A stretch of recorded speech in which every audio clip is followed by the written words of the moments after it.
Efésios 3, 14 a 21.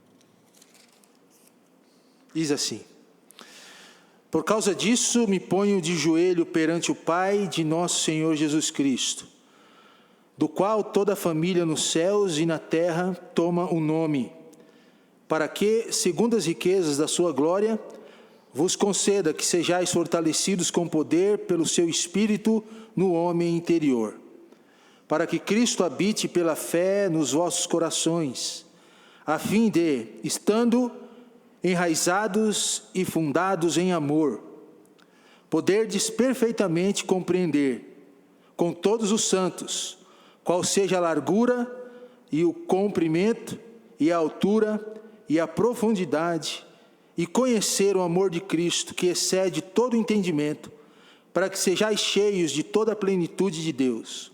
Ora, aquele que é poderoso para fazer tudo muito mais abundantemente, além daquilo que pedimos ou pensamos, segundo o poder que em nós opera. A esse glória na igreja, por Jesus Cristo, em todas as gerações, para todos sempre. Amém. Vamos orar? Senhor Deus, obrigado pelo amor de Cristo demonstrado por nós na cruz do Calvário. Obrigado porque nós temos a maior demonstração de amor uma vez realizada, que é o amor do Senhor em nosso favor na pessoa de Cristo.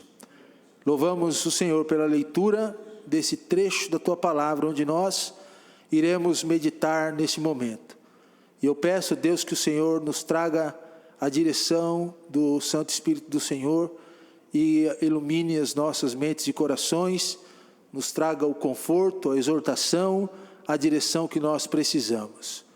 Nós oramos pedindo essa direção e esse agir do Senhor neste momento, da mensagem da Tua Palavra, em nome de Jesus. Amém. Podemos assentar, irmãos.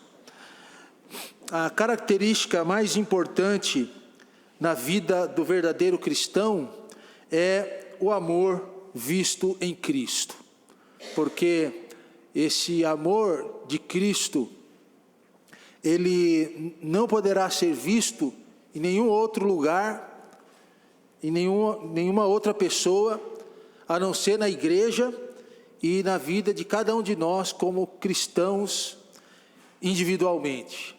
Porque o amor de Cristo torna o cristão distinto de todos os outros seres humanos. O amor que o cristão recebe de Deus é o amor que ele deve demonstrar aos outros. A Bíblia diz que nós amamos porque Cristo nos amou primeiro. Então, se Cristo nos amou primeiro, esse amor de Cristo deve ser demonstrado aos outros através da nossa vida. Esse não é o amor humano, irmãos. Você sabe que na Bíblia aparecem duas principais palavras acerca do amor. Uma outra terceira não aparece, mas as duas palavras mais conhecidas é a palavra filéu, que vem de filantropia, que é o amor de amigo, o amor de amizade, e a outra palavra é a palavra agapau, ou ágape, que reflete o amor de Deus para com as nossas vidas. É aquele amor com que Deus nos amou e que não exige nada em troca.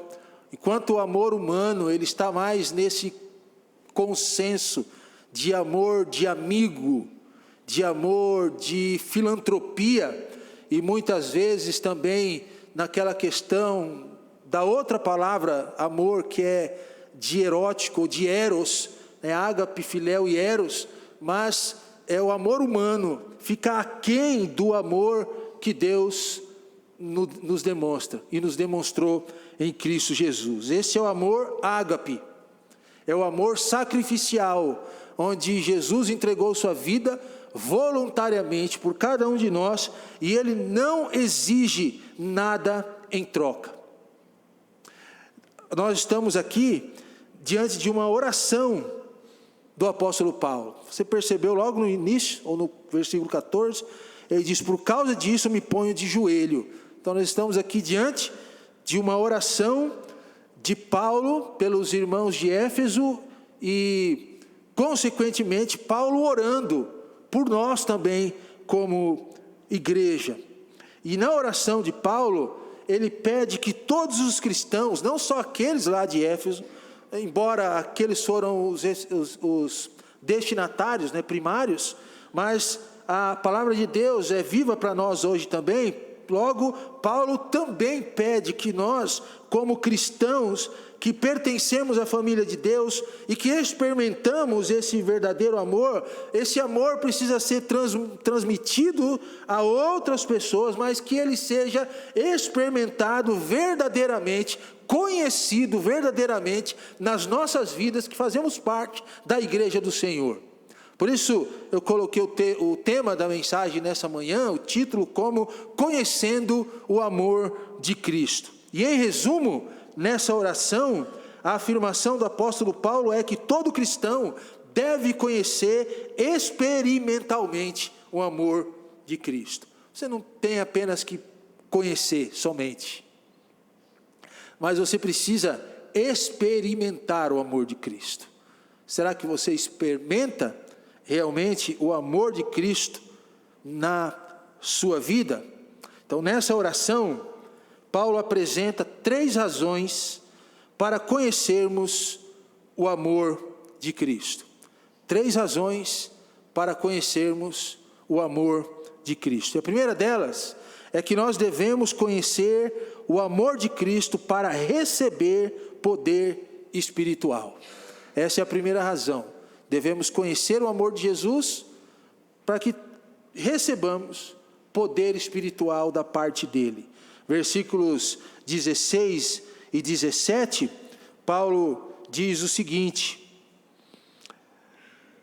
para que, segundo as riquezas da sua glória, vos conceda que sejais fortalecidos com poder pelo Espírito no homem interior, para que Cristo habite pela fé nos vossos corações, a fim de, estando enraizados e fundados em amor. O que Paulo diz aqui, irmãos, é que através do Espírito Santo do Senhor em nosso interior, nós passaremos a reconhecer esse amor de Cristo, que como consequência trará para nós poder espiritual diante das nossas decisões e diante das nossas ações. Interessante que Paulo fala do Espírito em nós. Com poder pelo Espírito no homem interior. Qual que é o momento em que o Espírito Santo de Deus habita em nossas vidas? No momento da nossa conversão. O próprio Paulo diz que no momento que nós entregamos nossa vida para o Senhor Jesus Cristo, nós nos tornamos templo do Espírito Santo do Senhor, em quais o Espírito Santo habita. E através do Espírito em nosso interior, esse conhecer do amor de Deus para receber poder espiritual se torna real. Como que você tem o poder de Deus para a sua vida? Em primeiro lugar, entregando sua vida e recebendo o Espírito Santo do Senhor. Como você se torna fonte desse amor verdadeiro de Deus e passa a conhecer esse amor de Deus na sua vida? É a partir do momento que o Espírito Santo habita na sua vida e no seu ser. Mas Paulo também diz aqui, irmãos, no versículo 17, que através da habitação de Cristo, pela fé em nosso coração, nós conhecemos o amor de Deus que se transforma em poder espiritual para nós. Ele diz para que Cristo habite pela fé nos vossos corações, a fim de, estando enraizados e fundados em amor. É pela fé em nosso coração. A Bíblia diz que a fé vem pelo ouvir, e ouvir do que, irmãos? da palavra de Cristo. E a partir do momento que a fé vem pelo ouvir, e o ouvir da palavra de Cristo, e Jesus se torna o alvo da sua vida, o seu Senhor, o Salvador, e como consequência,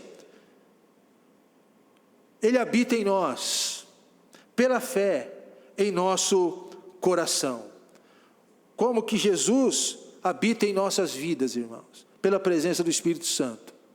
Jesus hoje está em nossos corações, pela fé, através da presença do Espírito Santo do Senhor. Essa é a única maneira do amor de Cristo ser conhecido por nós e transformado em poder espiritual. Mas Paulo ainda continua dizendo que através da nossa fundamentação no amor do Pai, pois Deus é amor. O versículo 17, a parte B diz assim: a fim de, estando enraizados e fundados em amor. Sabe, irmãos, que um versículo paralelo a este aqui é 1 João 4,8, que diz que Deus é amor. Você já parou para imaginar que o amor, ele não está simplesmente em Deus, como está no homem? Amor é um atributo de Deus que Ele compartilha conosco. Na teologia, isso se chama de atributos compartilhados ou comunicáveis com o homem. Existem os incomunicáveis, mas existem também aqueles que Deus comunica ou compartilha conosco. Então Deus, Ele é amor, é quem Ele é a sua personalidade. Não é o amor que se acha em Deus, como se acha no homem, mas Deus é amor, é o seu atributo, é a sua característica própria. Não tem como pensar em Deus sem pensar em amor. Por isso, irmãos, que esse Deus que ama, que fundamenta a nossa fé está fundamentada no amor do Pai. Isso traz para nós poder espiritual. E como consequência disso, é que nós fazemos missões. E como consequência disso, é que nós evangelizamos todos os dias. E como consequência disso, é que nós amamos. Porque nós temos em nosso coração o amor de Deus, que é amor fundamentado para o nosso dia a dia, para a prática do nosso dia a dia. Então nós conhecemos o amor de Cristo para receber o poder espiritual. É através do amor que temos poder espiritual para nós mesmos e para compartilharmos também essa fé com outras pessoas. A segunda razão que Paulo apresenta para conhecermos o amor de Cristo é que devemos conhecer o amor de Cristo para vivenciar a magnitude desse amor. Irmãos, você só vivencia a magnitude do amor de Deus quando você conhece em você mesmo o amor de Cristo. Não tem como você viver isso, vivenciar esse amor, sem você conhecer o amor de Cristo verdadeiramente na sua vida. Esse verdadeiro amor, ele só pode ser propagado, ele só pode ser vivido a partir do momento que você conhece aquele que é a base do amor, que é Jesus Cristo. E a pergunta, como que você conhece esse amor para vivê-lo, essa magnitude desse amor na sua vida? Em primeiro lugar, versículo 18, Paulo diz assim: poderdes perfeitamente compreender com todos os santos qual seja a largura, o comprimento e a altura e a profundidade desse amor. Através da compreensão, irmãos, da abrangência desse amor. Olha como o amor de Deus, ele é grande. Eu lembro quando eu era menino, lá na minha igreja, nós cantávamos um corinho que dizia que o amor de Deus é tão grande, tão largo, vocês conhecem? Tão profundo e bem maior do que o mundo. E é assim o amor de Deus, irmãos. A sua abrangência, pessoalmente, o amor de Deus alcança cada pessoa. Você está aqui porque Deus alcançou o seu coração. Você é fruto, pessoalmente, do amor de Deus. Mas o amor de Deus também, a sua abrangência é coletivamente. Ele, ao mesmo tempo que ama o TBM, as pessoas aqui no TBM de Ribeirão Preto, ama as pessoas do TBM de Goiânia, Jardim Cerrado, de Aparecida de Goiânia, e ama aqueles que entregam sua vida a Ele. Deus amou o mundo de tal maneira. Diz Tito que a vontade de Deus é que todos os homens cheguem ao conhecimento da graça, do amor. Deus ama coletivamente. Irmãos, essa abrangência do amor de Deus vai além do que nós podemos imaginar, do que nós podemos pensar, porque você lembra que Deus é amor. Nós não colocamos o amor de Deus nele. Deus não ama mais como nós desenvolvemos o amor mais e mais por uma outra pessoa, paulatinamente. Não, Deus é amor do jeito que Ele é, e o amor dele não aumenta nem diminui. É assim que Ele ama pessoalmente, Ele ama coletivamente. Paulo diz também que esse amor de Cristo pode ser conhecido para ser vivido através da compreensão, não só da abrangência, mas da extensão desse amor. A abrangência tem a ver com o amor pessoal e o amor coletivo. É a abrangência. Quem Ele ama individualmente e ama coletivamente. Mas a compreensão da extensão do amor de Deus é a ideia do tão largo, tão comprido, tão alto e tão profundo. Paulo diz para que vocês conheçam qual seja a largura, o comprimento e a altura e a profundidade do poder de Deus. Qual a largura? Alcança a todos os homens. Qual o comprimento? Abrange todos os tempos. Qual a altura? Do céu nos trouxe Jesus. E qual a profundidade? Desceu até o inferno para libertar. A Bíblia diz que Jesus foi e pregou aos espíritos em prisão. A profundidade do amor de Deus, a altura, o comprimento e a largura.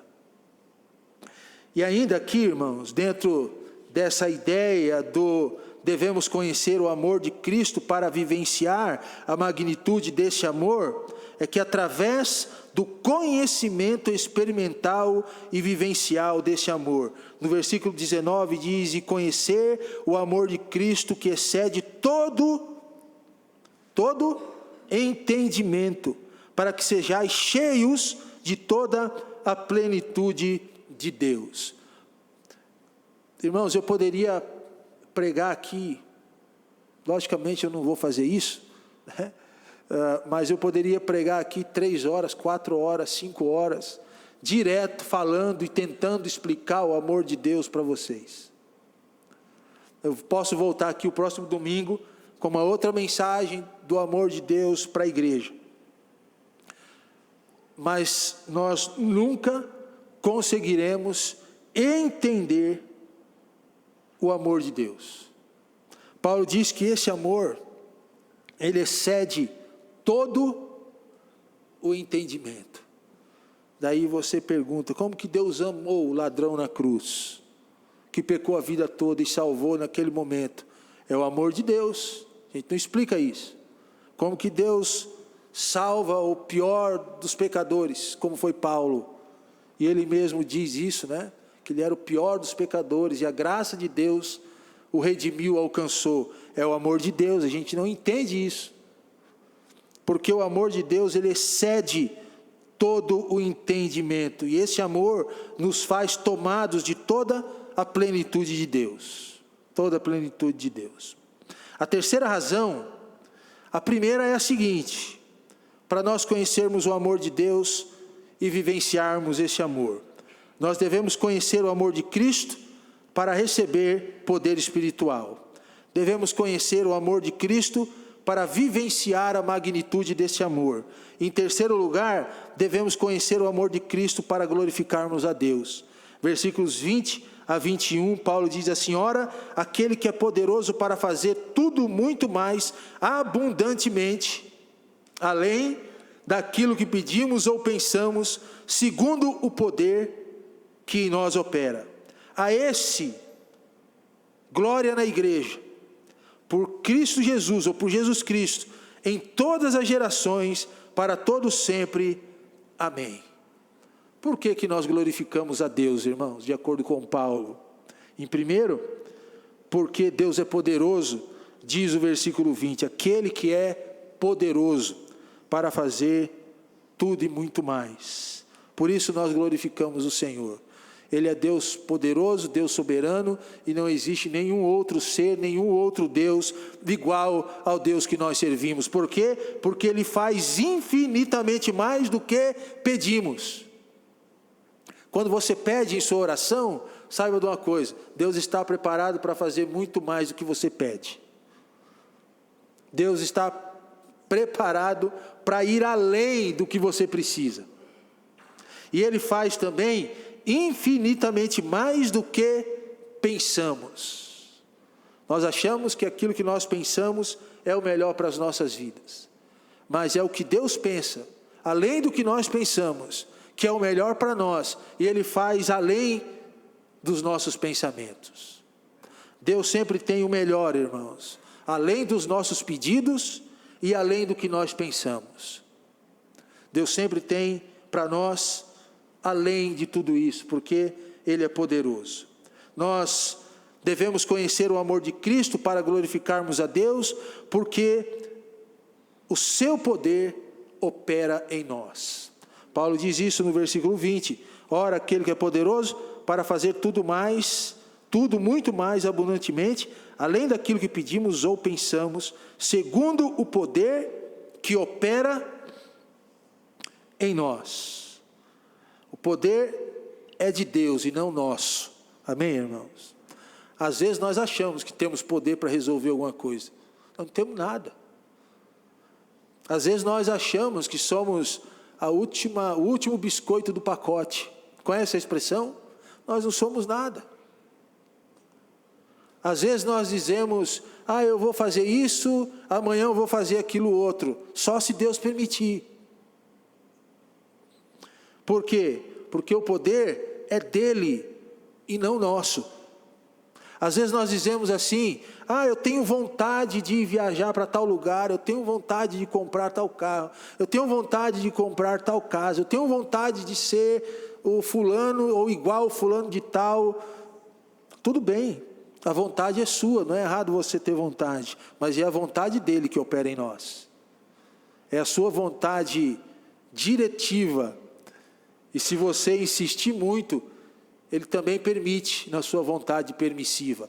Mas independente do que você pensa, determina, é o Senhor que em último caso assina embaixo.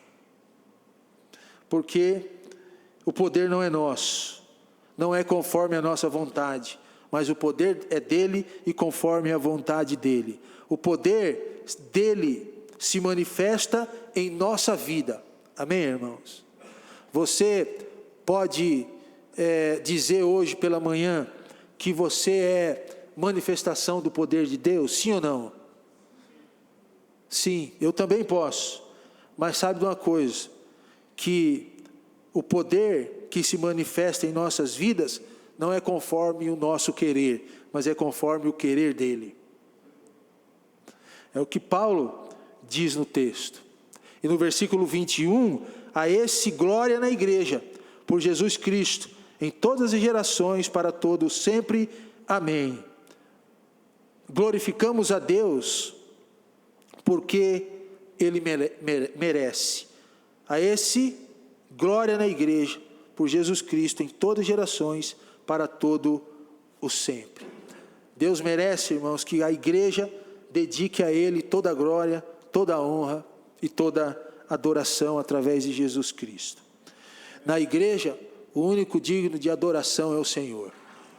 Nós não estamos aqui, irmãos, domingo após domingo, de manhã, às vezes de tarde, à noite, às vezes no sábado, na quarta.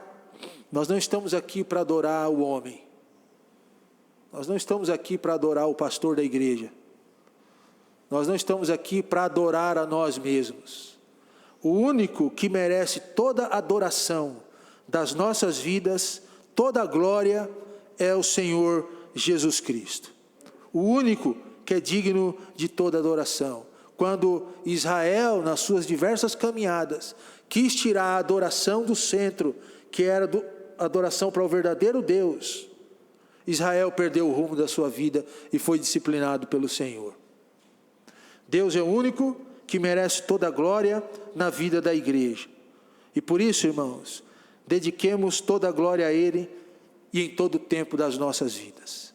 Quando você vier à igreja, lembre-se de uma coisa: você vem para adorar o Senhor. Você vem para colocar Deus no centro da sua e da nossa adoração. Você tem conhecido e experimentado esse maravilhoso amor de Deus? Sim ou não? O único meio, se você não tem sido foco do amor de Deus para com a sua vida, mas de se tornar esse foco, é entregar a vida para Jesus como seu único e suficiente Salvador. Jesus na cruz morreu com um propósito: salvar todo aquele que crê. E aquela também. Então, experimentar o verdadeiro amor de Cristo depende de nós mesmos, em entregarmos as nossas vidas para Ele. Seremos alvo e foco desse amor. O que Paulo nos ensina é que todo cristão deve conhecer experimentalmente o amor de Cristo. E que o Senhor nos ajude, irmãos, a sermos gratos todos os dias por esse amor derramado em nossas vidas pelo Espírito Santo que nos foi outorgado, ou que nos foi dado. Se você entrou aqui nessa manhã e não tem certeza desse amor ainda, você pode ter nessa manhã, entregando a vida para aquele que te amou primeiro. Amém? Vamos baixar nossas cabeças e nós vamos orar.